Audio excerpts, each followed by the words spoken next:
Now for the moment, that's it when it comes to navigating around and building those two values, like that object here with the query parameter.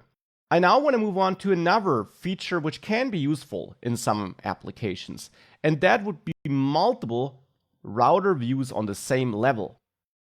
We already have multiple router views in this demo app. We have one in app view, and we have one in the teams list component for the nested routes that belong to the route that loads the teams list component.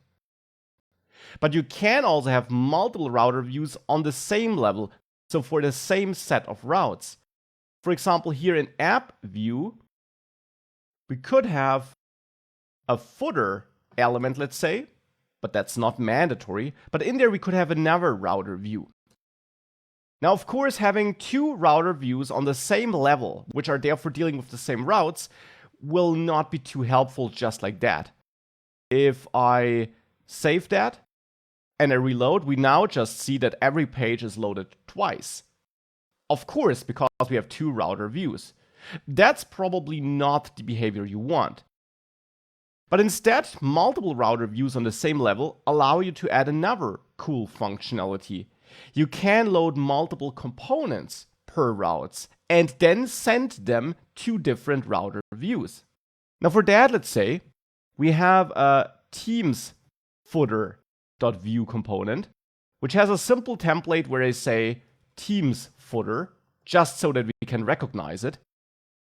And then I copy that to the users folder, but name it users footer, and in there it should of course say users footer.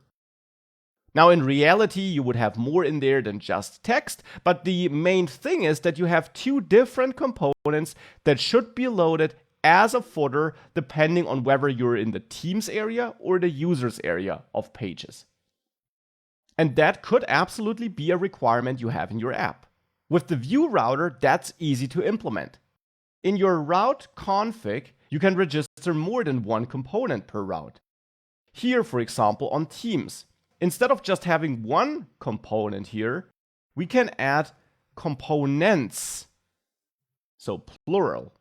And this now takes an object. And in this object, you can now define key value pairs where the keys identify different router views and the values are the components that should be loaded into this router view. And that now works if you give those router views names, just as you can give names to slots. We could give this router view in the footer a name of footer, but the name is up to you.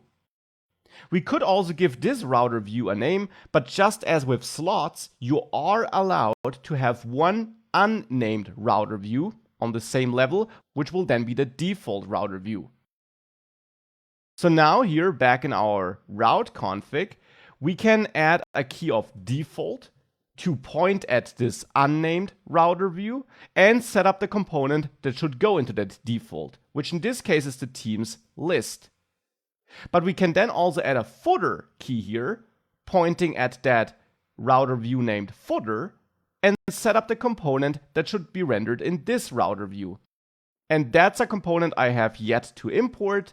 That will be the teams footer component, which is imported from components, teams footer.view.